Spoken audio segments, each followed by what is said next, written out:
continue. And I will go head off and I will do the introductions on another Zoom session, and best of luck.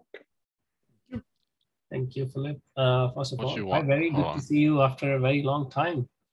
Yeah, it has been. Yes, indeed. And welcome everybody else who's coming on to this session. For fuck's sake, you guys. Terrible timing. Got it. Hold on. How can I mute these guys? Okay, so somebody muted. Yeah, you see the mutes part. So we'll start, maybe some more people are joining in. It's already time. Maybe give it a minute or so, and then we can start. Yep.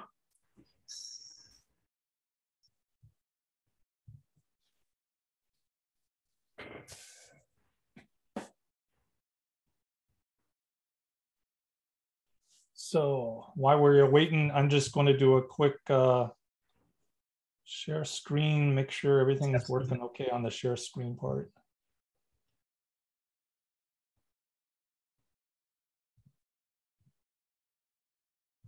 Control over here, and I'm going to be sharing.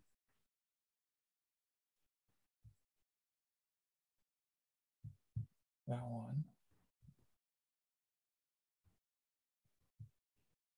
Let's just make sure. Does that look good? Share screen? Yes. All right. Excellent. All right. So we are doing good there. I have to just see where the controls pop up and everything. Everything is in order? Yep. All good.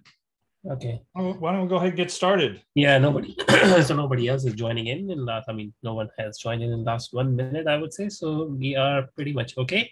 So welcome everyone. Thank you for joining an amazing kickoff session by no better than the Barry Green. I would call him the guru of the cybersecurity and the routing security domain. I learned a lot from him in the last 10 years or so.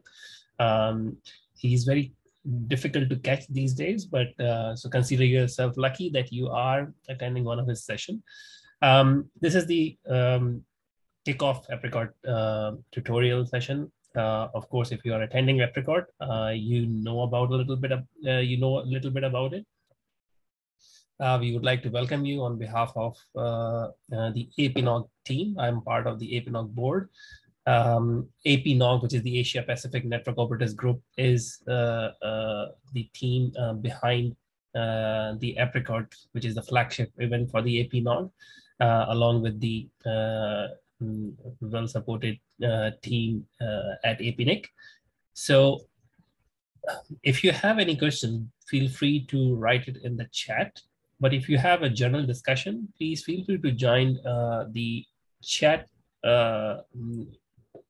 option available. Once you log in to the APRICOT main page, you can see right at the bottom, you'll see a chat icon. You can click that. This is a conference chat. You can have a general discussion. You can meet the speaker right afterwards, or you can talk to the technical team if you're having any technical difficulties. All these tutorials are sponsored by Internet Society. I also work for the Internet Society in the Asia Pacific region. So if you have any question and concern about these workshops or anything in general, you can reach out to me as well. But for the time being, I would say welcome, Barry, for this amazing session, and the floor is yours. And just to everyone, please keep your mic muted. If you're not muted, somebody from the management team will mute you for that, unless Barry gives you the permission to speak up and talk to everyone. So Barry, over to you. I'll just thank you. Well, we'll have times for questions and things like that with it. So thanks everyone for coming. Welcome everybody who's a first timer at APRICOT at conferences like this. These conferences are critically and important to how we build the internet and telecommunications world. Packets don't build it, wires don't build it, routers don't build it. We build it as people, engineers, peers, project managers, program managers, coders, software people. That's who build it. and we figured out how to build it more effectively when we meet with each other, we talk with each other, we eat with each other, and we share with each other. And this is one of those sharing sessions. So what I'm going to do is I'm going to pop up the slides to give you guys a context of the next few days. This is the first of each morning. There's 2 hours each morning where we're doing work on the DDoS resiliency architecture workshop work. And I'll do a little bit of explanation of this. And also there's some changes to it because of what is happening right now. And if you hear all of a sudden a whole bunch of beeping off to the side from a Slack message off the side, I got to keep an eye on it. It means that, okay, we're having some interesting things happening in the world because I got like botnet command and control sitting there in one of the Slack windows with DDoS attacks happening. So what's happening right now? Unfortunately, APRICOT 2022 is happening right in the middle of one of the biggest global crises we've seen in quite a while. If you don't know what I'm talking about, just turn on the news. Now, what's going on with this is with these sessions, these DDoS resiliency sessions, everybody who's in charge of taking care of their network, we're responsible. We have to make adjustments. So I'm making adjustments to the workshop materials in order of the materials and some of the materials selected based off things that I'm seeing from live attacks going on. So like today, there was like, with Ukraine, I don't know, about 40 different DOS attacks going on. It's just like going like crazy. There's a lot of packets flying. Instead of bullets flying, there's packets flying. So it's pretty getting intensified. And as I'll explain in the other sessions, our battlefield in a cyber war is the entire internet. And we've seen this back when I got my first DOS attack back in Desert Shield, back in 1990. And then when Yugoslavia broke up, we had a cyber conflict. When Israel and Palestine conflicts are happening, we always get cyber conflicts. When you get these cyber conflicts that always happen, and the chain of consequences is always across all of our battle space. Your network is the battleground for a attack going on between two countries. Name the two countries, and your network and your customer's network could all be part of the battleground for it. So this is why we need to, pay attention of it. Now in there's some things that I've noticed over the years is that we get these alerts, and these alerts are important. So the first session we're going to do today is on how to read through these alerts. I'm going to give an example of it, right? But if something happens right now, like all of a sudden you get a call in the middle of the session, say, hey, I got a DOS attack or something going on. First rule, don't panic, right? That's, you don't want to jump into a crisis and realize you can't do anything. You can do stuff, and you'll learn through that. One of the other things is trust your team. A lot of times when organizations run into a DOS attack, they immediately call the vendor, call the supplier, call somebody, and they don't trust their team. First thing you need to do is call your team. This is something that emphasize over and over again. The best people know how to solve the problem inside your network are people in your network, right? This may be you trying to talk to your boss, and you have to convince your boss, to say, hey, trust us, we can take care of this, right? Encourage collaborations of peers. That's what this is all about with APRICOT, is encouraging collaboration with us amongst us ourselves. So, take advantage of the chat tools, email me, ask the questions here, these sort of things. This sort of collaboration is really critical. And one of the key things people ask me all the time, what is the most important thing that I can do to help increase my cybersecurity posture? And I say time. And they go, what do you mean by time? Says you got to give your people time to get the work done. If you don't give them time to get the work done, and you just have them do all the day in, day out, mess, whirlwind of activities, they never get time for security. You got to give them time to sit down and get the things done, go through the run books, things like that. So like, for instance, right now, if somebody asks me, get ready, and this actually happened, I put on my Akamai hat. This happened this past week. All right, we're looking at the crisis and says, we need to get ready. All right, we got teams working on the DDoS side. We got teams working on the ransomware side. We got teams working on the InfoSec, doing all the patching and IT side. They're going out there and making sure all the patches are up to date. So I've got like 3 or 4 different updates getting pushed out to my Mac over the last 2 days, right? Because the teams are pushing those out. We're preparing materials for all our touch points. Touch points is anybody who's touching your customers in your support time. You can't forget them. A lot of times what happens in a security crisis like a DOS attack is people forget those touch points. All right, customer calls you up and say, what's going on with your network? And if the support engineer or the call center doesn't know how to respond, that's not good. That means your anxiety goes up with your customers. You want your anxiety to go down. Here's the script, get ready. And then media communications. And what happens with a lot of these things, it gets reversed. Oh, let's work on the press release first. Head slap. No, that's backwards. You get your teams ready, you get your touch points ready, right? And then when you do each of these teams, it's really important to have a team lead, who's in charge, and a scribe. Don't have the team lead be the scribe. Have a scribe, somebody who's there is taking all the notes, document. Some program manager, some admin, write it all down, because that's important, because some of this stuff now is regulatory auditable. In other words, like if you're in the United States, it's now law. You have to document this stuff and report it. And if you don't do that, you get in trouble. And you also want to do it because you want to learn from your lessons, right? So if somebody asks me, what do I do right now? If I got a DOS attack right now because of what's going on with the global crises, here's the things that I would recommend, and here's the things actually we did in other organization. Now, in the chat, if you haven't seen it, if you don't see it, just pop another note so you had it and see the links. I dropped the links in for today's sessions. So don't worry about doing screenshots and things like this. This session is recorded intentionally. Conferences like APRICOT are designed to get the information to you, to help you out. So you get the slides, you can use the slides. These slides are all very explicit now, Creative Commons. We want you to go through and say, hey, I like that slide. I need to do something for my boss. Cut, paste, use the slide, right? That's what these things are designed to do, is to help you as somebody who's in the middle of a network trying to get security posture increased to do it.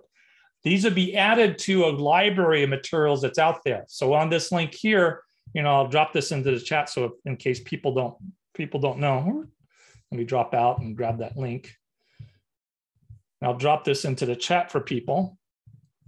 All right, that's this link here. The materials are all posted right here. There's a whole library of materials, because this has gone on for quite a number of years, these materials.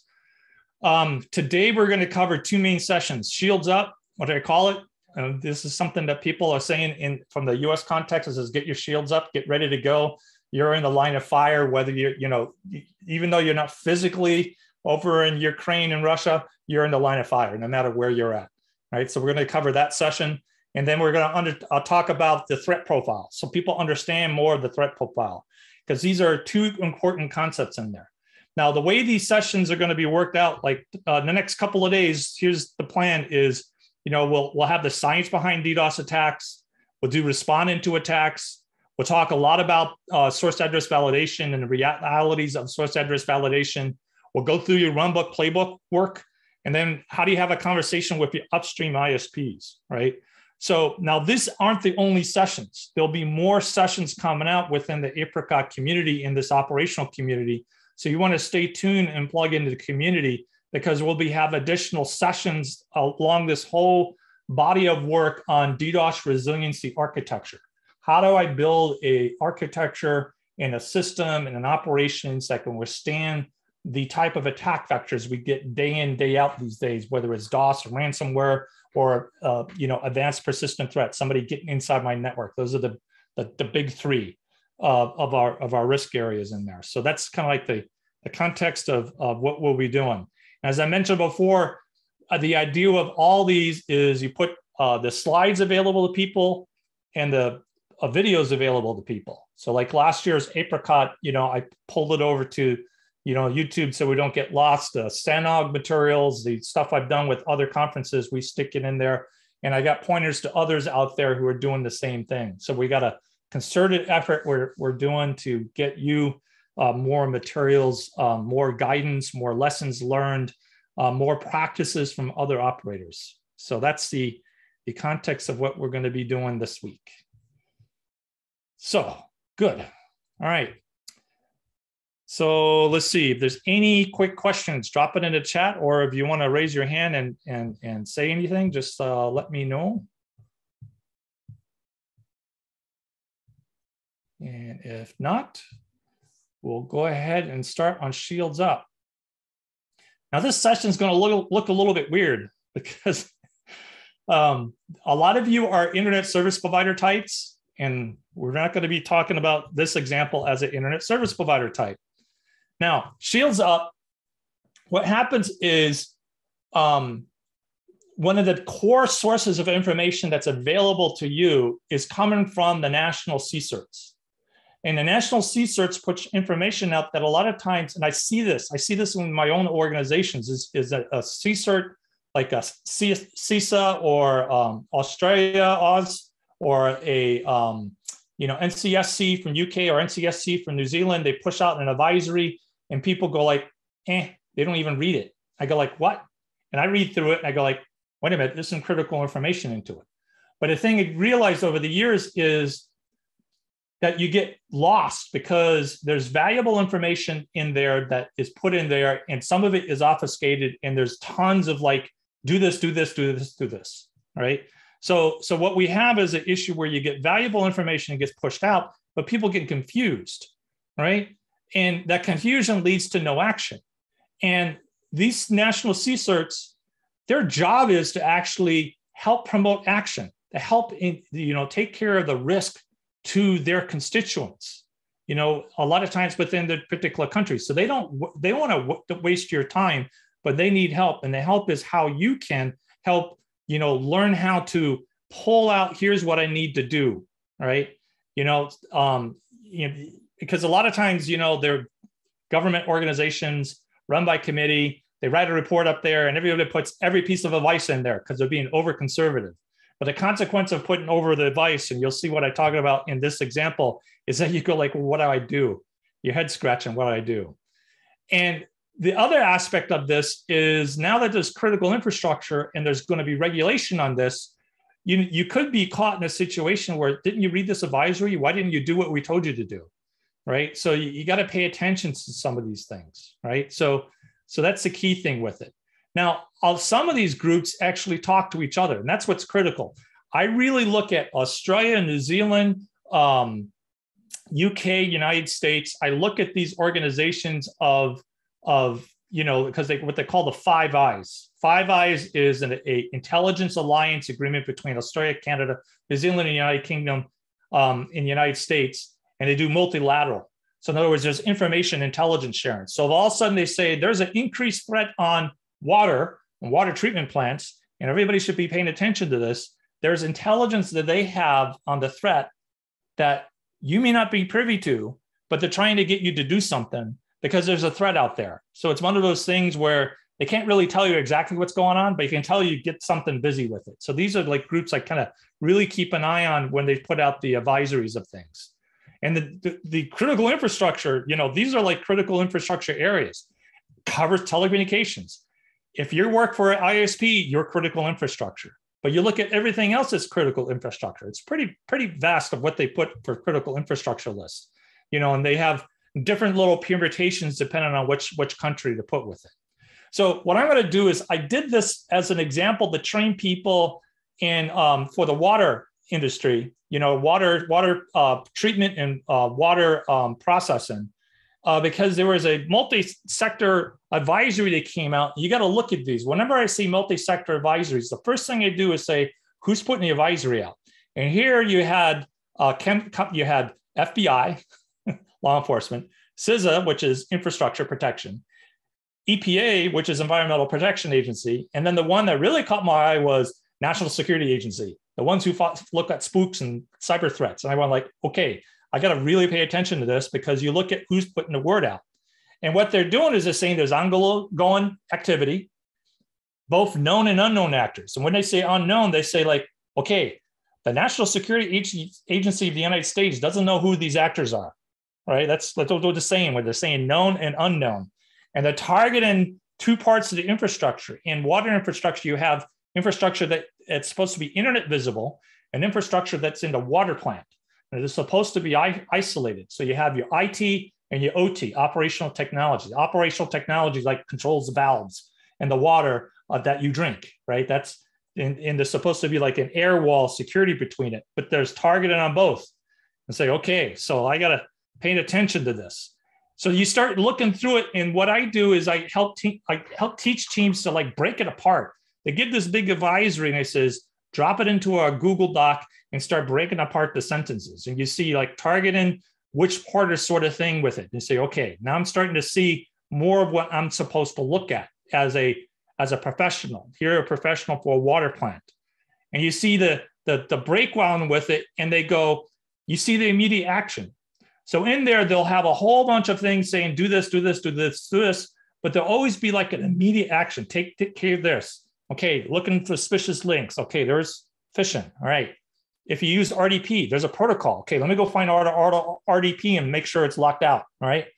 Operating systems. Okay, let me go patch. Passwords. You hit my password stuff. Okay, I got to check at that.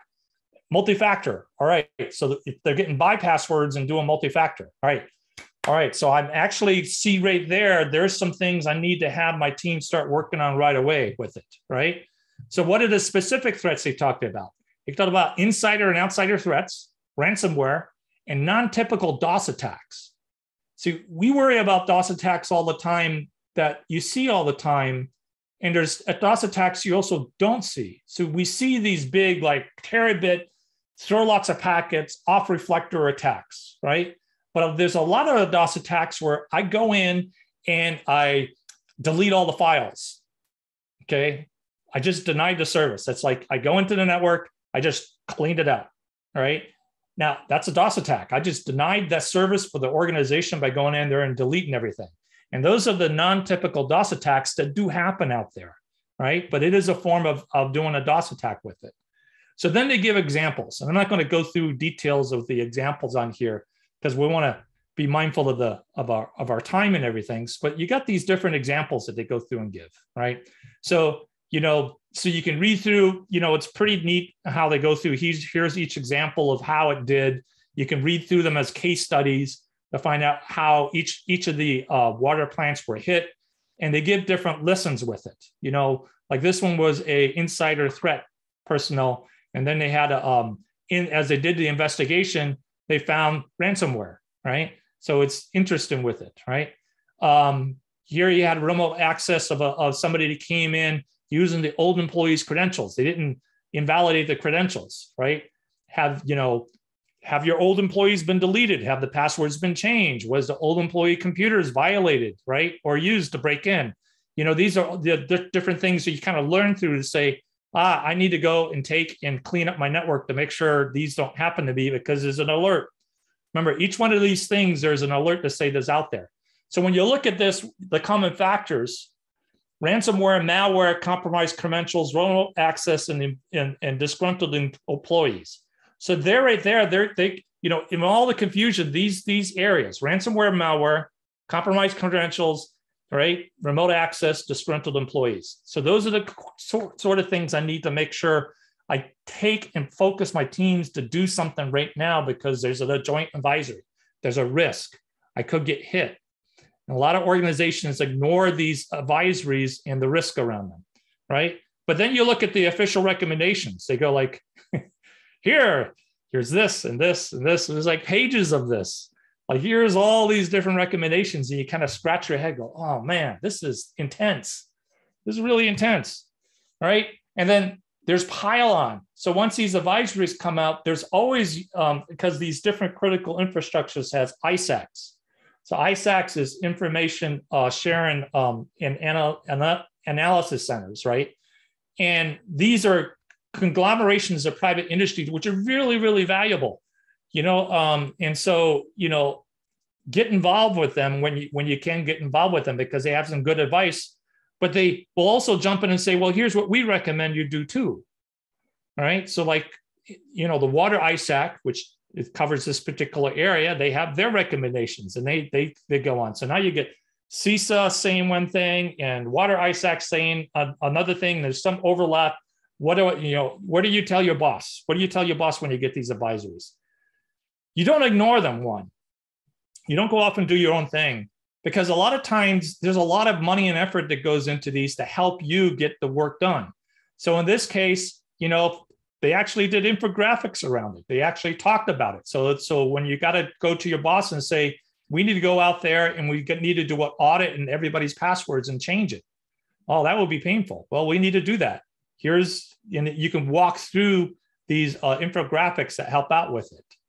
So what we need through here, and what I take teams and teach them how to do, is to take these advisories, parse them apart with a couple of people, pick out simplified things that you can take action on right away. So with a couple of the water plants that I talked to, I basically said, okay, phase one, let's cover the basics.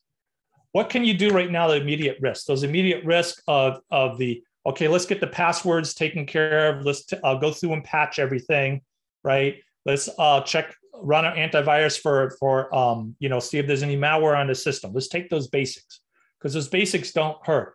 Let's go through and do the backups. Oh, we don't have backups. Oh, what's an easy way to get quick backups? Let's do that, right? So those cover the basics. These are the immediate tasks. Then pull the team together, not get consultants. One power water plant says, oh, we got to hire a consultant team. I said, don't hire them yet. Pull the team together.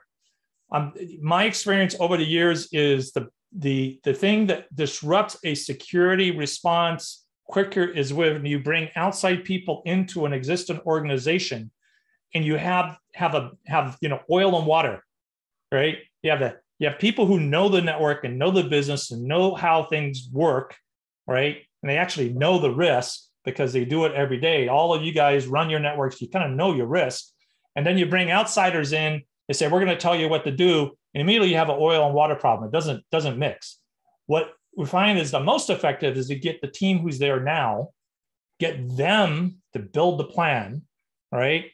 And then management listens to that. Then you bring in meaningful conversations with different outsiders to see where you can help out with, right? So that's the kind of like action plan I recommended. Now, some people say, well, I have a budget to go spend on consultants. And says, well, wait, the team will tell you what they need. Listen to the team first. That's at phase two. And then have the conversations with the vendors to figure out which group you should actually spend that money on. Don't spend the money right away. Spending money doesn't fix security problems. It's the team who gets time to fix the problems with it. So now let's walk through one of the areas in there they hit on. Because when you look through it, we get some interesting tools in Asia-Pac I like, right? So ransomware lifecycle. Now, some people might say, ISP, ransomware. Yes, ransomware. Ransomware hits everybody. Ransomware is a threat to all organizations. As a matter of fact, one of the things that if you look at some of Roland Dobbin's research, he's tracked ransomware threat actors who's moved off of ransomware where I'm trying to put crypto on a database to ransomware where they're using DDoS extortion together, right? Some people call it triple play or whatever, right? So, it's all organizations, including service providers, who get hit with it. So these, someone gets inside a network, they can pivot. I can deny services. I can extort you for the future. I can crypto databases. I can exfiltrate data and threaten to release it. I can stay hidden and wait and find other more critical resources, right? So this is an interesting threat vector. Now, what's nice is you get a lot of different tools out there. Personally, with me, I'll walk you guys through why I like this tool. CERT New Zealand came up with this nice little ransomware incident lifecycle tool. And I use it all the time because it kind of walks you through, here's what I need to do, A, B, C, D, for building up a resiliency architecture. And this applies not only with, here it's ransomware, but ransomware also you look at DDoS resiliency factors. Now, what I did is I modified their process. I added some more critical control elements. I added the DNS telemetry, zero trust, endpoint protection, outside risk monitoring, right? So I added some new factors in there. You can see why as I walk through this. So you look at this and you break it down. You say, okay, phishing, what do I got to do for phishing? Well, I got two things that really helps out with phishing. Endpoint protection, because the phishing comes in, and then the DNS telemetry coming in with phishing, right? You can also do, take through an email protection tool, right? So in other words, all the email goes through a tool that actually filters out and looks for spam emails and things like that, right? The DNS resolver is one of them. I still scratch my head when I look at so many organizations who don't realize their DNS resolver is a super critical security tool where all the DNS transactions, whether coming off your device, you can check them to find out if it's part of a list of malware and miscreant activity out there and then stop it, or to alert the organization that I have devices inside my organization going to those sites. It's super powerful, super easy. There are free resources out there. There are paid resources out there. One of the things to check out with, and to take advantage of it. The next area in there is valid credentials, right? Password, because phishing only works if I can get I get malware in the system, I get your credentials.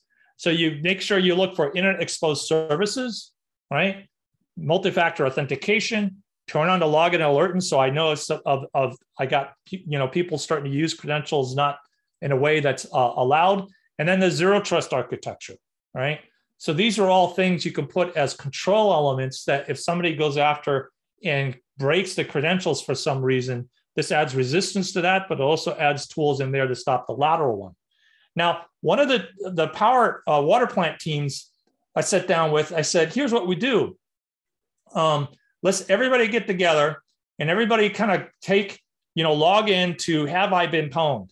And I want you to put in your work passwords and email addresses and your home email addresses and passwords. And everybody was shocked. Everybody was shocked because they go through and they start putting in work passwords and work emails and they see that it's popping up and have I been pwned, right? And they're going like, okay, this is like scary, right? Right there, you got everybody's attention because they're putting it in, especially when they're putting their home emails and the home passwords in. So this is a great workshop I like to do. If you guys are running a security workshop, you get everybody log in, say, okay, let's take your home, personal email addresses and your work addresses and put them into the have I been pwned, and you go like, wow. Now, immediate risk reduction is everybody goes out there and starts updating their passwords, right? So immediately you just churn things on the bad guys, right? So you made it harder for the bad guys, but you also, more importantly, you got everybody's attention to say why it's important to actually watch out where you put your exposure of your credentials out there, right, with this tool. And they become aware of this tool because it's a super critical tool, right? So this goes into things with the password guessing, right? Where you go and teach them how to do password managers, multi-factor authentication, zero trust. Exploited vulnerability, right? So, this is where you kind of look at the surface area of what's out there so you can find out what's vulnerable from software vulnerability, things like that. This is where the patching comes in and really important. Now, software vulnerability to surface area risk, there are these companies who are starting up to say, hey, I'll go out there and scan your network for you and give you data and details with it. And I scratch my head with that because everybody here, if you run a network, you should be signed up to Shadowserver's daily reports. So Shadowserver's daily reports is provided to you for free. And there's a breakout that, there's a pointer to another presentation that we did for SGNOG, where we walk through what this report does. And this report is a combination of not just scanning, because Shadowserver as a trusted nonprofit security organization gets a whole bunch of the malware sinkholes. They actually get a whole bunch of samples of binaries and they process it looking for, a lot of the domain, generated algorithms that goes into the DNS checks are coming out of Shadowserver. They got feeds from different security organizations, right? So takedowns of criminal operations. They got spam traps. They got a honeynet system, a big honeynet system. All this feeds into the daily report on your network to let you know that these are what devices you have open and what they might be vulnerable to, devices and customers on your network that are infected, devices on your network that are being used as reflectors for DOS attacks. This is all reported. What's it cost you? No cost. Zero. All right. All you need to do is go there and sign up for these reports. And that gives you a surface area reduction risk. Really, really critical if you're trying to reduce your risk on DDoS or even ransomware or penetration attacks, things like that. So this is kind of like an outside in view, and you don't have to pay another organization to actually get this. This is a public service for the internet with it.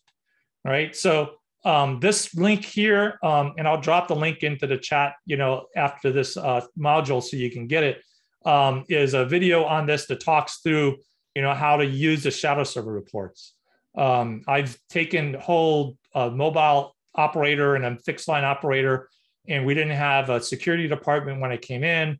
And the first thing I did is took a couple of engineers, and all they did is they went through the daily reports and they opened tickets and fixed things, open tickets and fixed things. And the security posture of the organization, was increased dramatically just by having them follow that report. We didn't have to pay for anything extra. They just went out there, got the report every day, picked a few, fixed it, all right? Reduced the risk over and over and over again. Nice rhythm of action.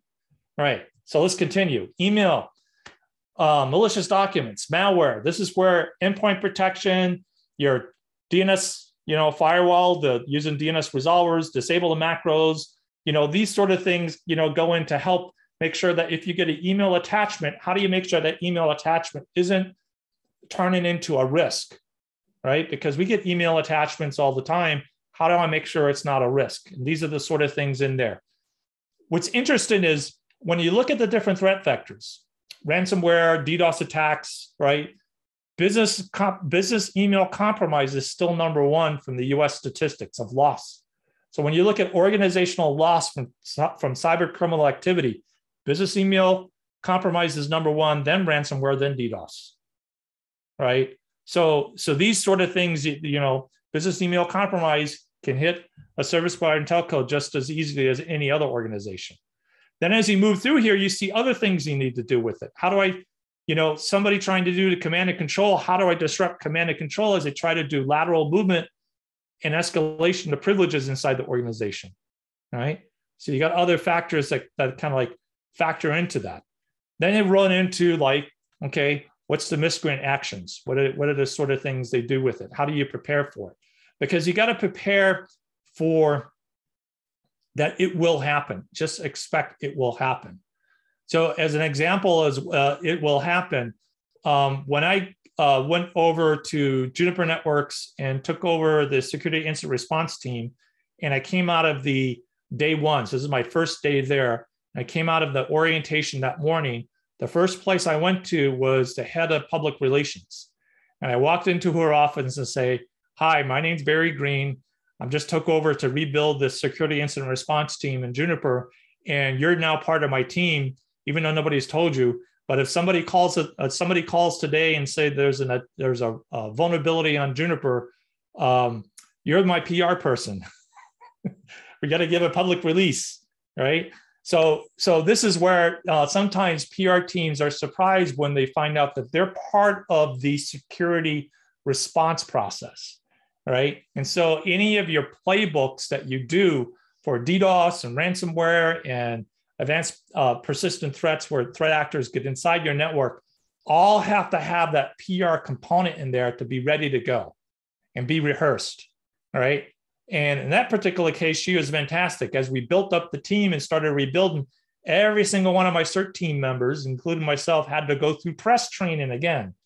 In other words, we went through professional media training. How do you respond to a reporter? How do you talk to a reporter? How do you deflect questions? How do you keep on to the talking points? What are your talking points? All those sort of things were trained and so that was fantastic because as a press person, she really embraced it. And it came in handy over and over and over again, because then the security incident response were able to keep the customers calm, right? Keep the press calm as the crisis was going on. And this is kind of like the same thing with the things. So now when you look through this list, you take the immediate action. I say this over and over again. During an attack, the number one most important thing that an executive can do, or you recommend to the executive to do, is the team needs time. Time is the most important thing. You need time to say, we're going to go off and work on preparing to reduce the risk. If something's going on, or if there is a crisis, we need time to focus, clear the path and say, all these other things are less a priority, focus on this stuff, get the work done. That's the key job of an executive during a ransomware crisis, a DDoS crisis. It's clear the path so your team can get the work done. It needs to communicate it over and over again. When you get an alert like this, because go back to, again, New Zealand government, UK government, Canadian government, US government, Australian government have all put alerts out. It says prepare for shields up. They've all said prepare for shields up. They got the intel. You know it's going to hit. So then you get the time. What do you focus on? Pull up your playbooks. Pull up your run books, right? Playbook is like, here's my big master plan, what I do. Scenario 1, scenario 2, scenario 3. Run book is, if this scenario happens, here's what I do. If I get a DDoS attack against my web properties, then here's my run book. I do A, B, C, D, right? I got to be ready for that. If I get ransomware into my network, here's what I do. If I get a worm that's going on, here's what I do, right? Review those books. And then at the same time, call the vendors up. So what's interesting, I give a story. 2000, this goes back a ways, a couple of decades. And it shows you how old these materials in this sort of program with it, because we've been teaching these materials of how to do service provider preparedness for decades, right? It goes back to the old ISAC developing country workshops, right? This is kind of like the heritage of what we're doing right now. And there was a couple of engineers from CNN, right? Channel News Network, right? CNN was doing a workshop that I was doing in 1999. And they went back and they did things in their organization. One of the techniques I taught them how to do, which was an old technique to give who's scanning your network. You take your VTY access port and you put your log data on it, and you take your log data and you use MRTG, really old tool, right? And you track how many people are scanning your network. And you get a baseline of scanning activity, right? Which is normal. You got lots of people scanning your network. What you look for is a spike, because a spike means there's intense interest on what's going on your network. And so what happened is right before the elections in 2000, they had a spike, right? So a spike, they say, okay, what's going on? Somebody's really scanning our network, trying to figure out what our network looks like. We're going to get hit with an attack. We're going to get hit with a DOS attack, because they also look, what's a compelling event? Why would somebody want to DOS us? Oh, we're CNN and the elections are coming up. They're going to hit us during the elections. So what did they do? They opened their playbook and they called the vendors. Right. So at the time I was at Cisco Systems, they called the vendors. I was in there. I got on the call. I was okay, cool. You activated your playbook. You had the tool in place. And by golly, they were attacked. They had all the vendors ready. They were prepared for the attack. They had contingency plans in the different run books ready to go. And remember, that was Bush v. Gore. So we had all the crisis over who was the election. So they had a surge load, everybody trying to figure out who won the elections, and a DOS attack. And they were able to ride through and take care of keeping their web property up and running during the, that particular event. That's a good example of why doing this sort of work beforehand in the playbooks really come out. That's a good example of why this is really important to operations and things. The other essential I focus on is the core essentials over and over again. What we find in these crises is, update your passwords, patch everything you can patch, push your updates, like, here's the latest virus protection and malware protection rule sets and things like that. Check your access list. Infrastructure access lists, a lot of organizations forget that it's really, really critical to protect the infrastructure. We have whole,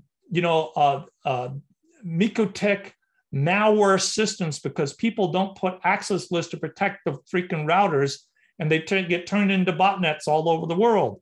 I scratch my head. We got the National Security Agency in the United States last week put out an alert. They say, please don't use these passwords on Cisco. I look at that going why are people using those passwords on Cisco? They're simplified passwords, right? It's the basic ones out there. And one of the basics one is exploitable port filtering. This is something that people say, no, I can't put access lists on the edge. I'm an ISP. BS, just straight up BS. Some of the largest operators on the planet for 2 decades have been putting access lists, filtering explicit ports, ingress to the network and egress coming out of the network, right? Ingress, every packet coming into big, nationwide ISPs on the edge router, and going out on the same router, packets leaving the network from their customers. putting packet filtering out there. We have best common practices and policies, and it's worked for over 20 years. And when we had like NoPetya and WannaCry, those organizations who had these filters in the network did not see a problem. And that those organizations that did not bother putting these port filters in had a problem. It was like A/B test, right? You put the filters in, no problem. You don't put the filters in, you have a problem, right? So look at this sort of rule. What we did after that is we wrote up, here is the rules. There's actually guidelines of how you do it. It's very acceptable, very common practice, right? But I'm surprised how many organizations don't do this. And this is like one of the key aspects of actually protecting your network. We'll talk more about that in another session with it. Now, the rest of this is just slides that kind of I put in there for the water industry. You know, how do you find out the stuff with it? And you look at any of the industry stuff on that. So what we're going to do right now is we're going to pause for questions. Let me go ahead and stop the share. And you can raise your hand. You can ask a question in chat. You can, you know, just let me know how you want to ask the question, and we'll take a pause for some questions.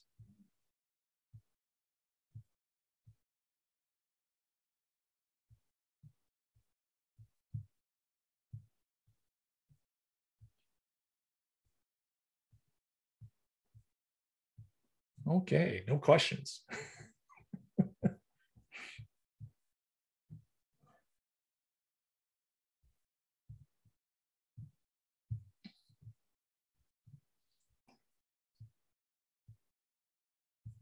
So what we will do while we're doing that, since we have a few minutes, is one of the areas I mentioned before of decreasing your risk is, and this is, I'm just going to briefly go through this, is signing up to the Shadowserver report. So let me go ahead and share this particular one. And this is actually part of the second slide deck. It's at the very, very end with it. So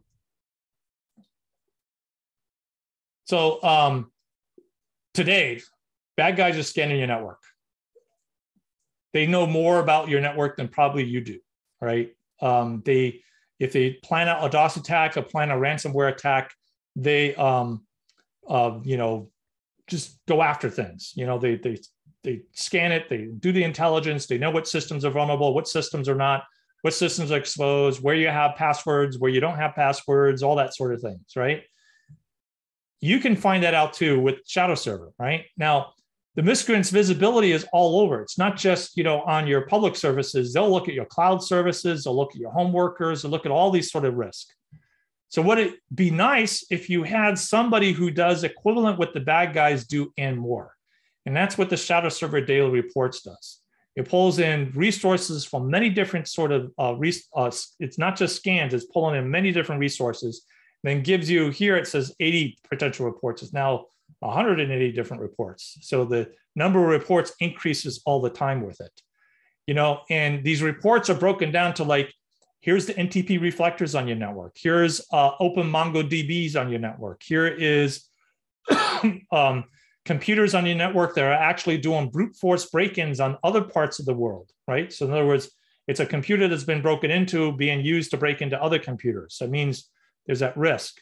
Here's the different computers on your network and your customers that are in spam blacklist, right? All these sort of intel about what's going on inside your network, right? And you get this from, you know, a whole bunch of, reporting every day with it. It's free. It's a public benefit. Shadowserver is funded by large organizations and private individuals who have the means to make sure that everyone gets this free daily report so you can go through it and actually minimize the risk to your network. Minimize the risk where somebody's breaking into your network, and minimize the risk where people have broken into some asset in your network or customer and using that to break into others. Because if they can break into others, they can break into you, right? So anybody who is on the network with it, right? So when Shadowserver sees a problem, they can exploit, it's used by many different organizations, right? So they send this out to each of you as ISPs, every organization, partner managed service providers, national CERT teams, law enforcement, they all get copies of the reports to help go out there and clean things up, all right? They've been around, Shadowserver's been around for 15 years, so they have a unique perspective of what's going on in the industry. A lot of people go like, I've never heard of Shadowserver. That's intentional. They're not here for fame and fortune. They're there to get the job done from a security aspect of it. You can go on there and you can see all the different reports. This particular slide needs to be updated. It's like over 180 reports now. And they talk about each different ones of the reports. So when you get an email alert or you use the API when you log into it, you kind of go, hey, what's this mean? I get this one computer that is, a botnet URL report. What's that mean? What do I need to do about it? And you get some instructions about what you need to do to mitigate it. So these reports look something like this. This is a brute force attack report. And you get things like, here's the timestamp, IP, port, ASN, because sometimes the data is coming from inside your network through a firewall. So you got to have the details so you can actually go through and look at the firewall logs or the NAT logs to kind of see, okay, where is it linked to? How do I clean it up? They got a long history of doing takedowns and miscreant takedown activities. So they got a long history, whenever Shadowserver talks. How you apply is they're going to report by ASN, CIDR block, delegated IP blocks if you get a cloud service that says these are delegated to you in your domain names. So you feed this in when you actually do the application. And then it helps, then you get the appropriate reports based off those things. So how do you get started? You're going to be asked, put in your name, your organization, your role, right? Because they got to validate you are who you say you are. Because we don't want this report going to somebody who's not authorized to see it, right? So it's got to be authorized to see it. And so they do some validation checks. So it's not going to be immediate. So you go to this link, get reports, you fill in the details. Then you can update it with it, right? You can't grant people access to data at this time, right? So in other words, you can't say somebody else is going to get your data. That's not appropriate. Shadowserver's sharing principles is only you get the data. That's the, it's law enforcement agencies and CERTs are an exception to it because they have a broader constituent, but you're not going to get your competitor get your data. That's not the intent. Only you get the data with it, right? But the CERTs get this data, and hopefully the national CERTs are actually talking to you to get things cleaned up. Now, how do you leverage these reports? Give an example. One time I worked at Juniper Network. I come in the morning in Juniper one morning, and I get my Shadowserver report, and I got a MedBrute report pop up. I have 19 computers inside Juniper show up on one day who's talking MedBrute. Now, MedBrute is a botnet. So Shadowserver had tapped into the command and control. So there was a law enforcement effort where they tapped into the command and control for MedBrute. The bad guys didn't know it at the time, but it was being reported out. So I go, okay, I got 19 computers. Call my InfoSec IT department, pull those computers off, get them unplugged and get them into the secure area. Let's pull them off the network because MedBrute is nasty. It gets a boot sector virus. You have to basically destroy the disk with it. It's a nasty little thing. So when we did the postmortem analysis, all the computers were patched. They're all update antivirus, right? 6 or 7 of the computers had extra tools plugged into the browser.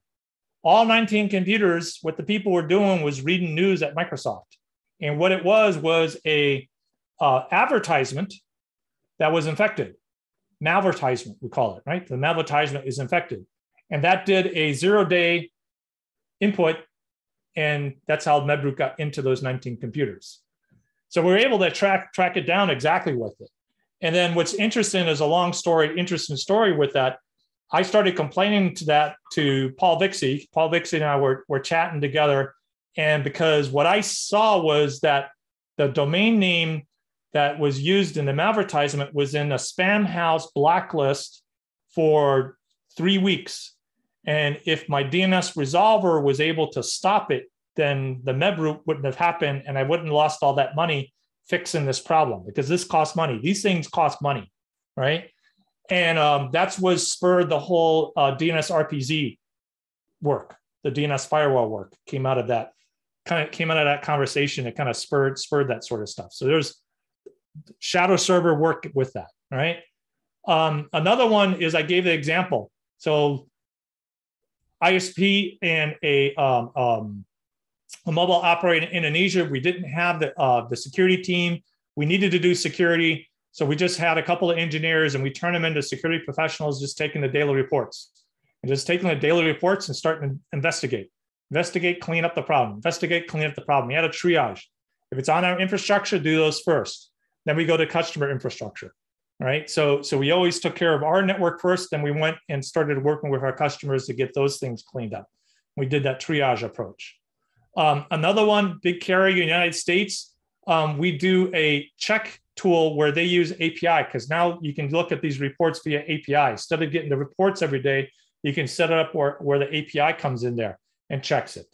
And so this is a sort of like, here's a list of known reflectors, because if you want to get the list of known DDoS reflectors, Shadowserver gets it. You can see which reflectors are on your network, and then you can actually use that to do the backtracing work. So strongly encourage people to go through and sign up the Shadowserver. You're not signed up the Shadowserver, and then we'll work from there. So now we got a couple of questions really quick before we take a break. Gary,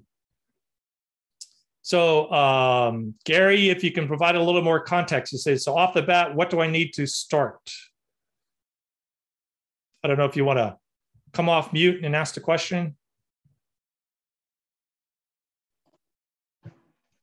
Yeah, thanks, Barry. I guess there's a lot of information that you're putting out there. So it's just a matter of, so what really should we be doing at the start? Like, we're doing a lot of things in the background with our networks, but I think you've probably covered one there with the shadow reports. Yeah, the shadow reports is a good one, because I think some people get shocked when they look at it and go like, I didn't know there was this much crap on my network. And they go, okay, what? Then you kind of like take a deep breath again, say, you can't, because you can't cover it all at once. It's a rhythm of action, and time to get the work done. Rushing around and trying to fix it all at once, what happens is entropy kicks in. 6 months later, you get called off to do other work and you forget about the security work, and then the security holes open up again. So I like to, every week, every day, there's this rhythm over and over again, like drip, drip, drip, just keep at it. Get a habit. Security is a habit versus a, crisis mode. But I think that will be a good Q&A session towards in 2 days from now, when we actually put some of the things together, is a good question about, okay, where should I start? And some good conversation around where should we start with things. So thanks for that question. And then Calvin, you had another question on, do I have a sample of security playbook? We'll have a few of them out there. Security playbooks tend to be very organizational specific. And on the section that I'll do on playbooks and runbooks, there is some good advice about why the checklist methodology is so popular, and why we'll be talking a bit about that with it. So we'll give some more examples of that with the security playbook. But they're not hard. Just think of if this happens, then I do that. They're all if then else statements. If you're a programmer, it's if then else. That's the essence of a playbook. If this happens, then I do that, else I do that.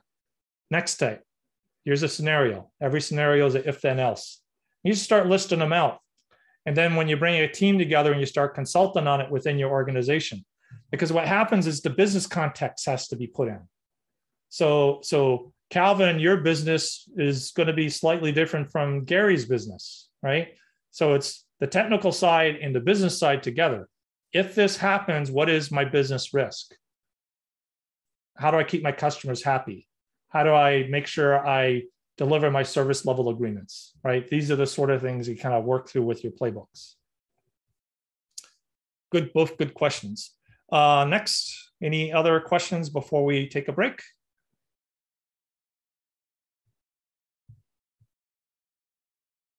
Okay, so let's see. So I think, Tab, we're supposed to be taking a break next, and we pause the recording or stop the recording.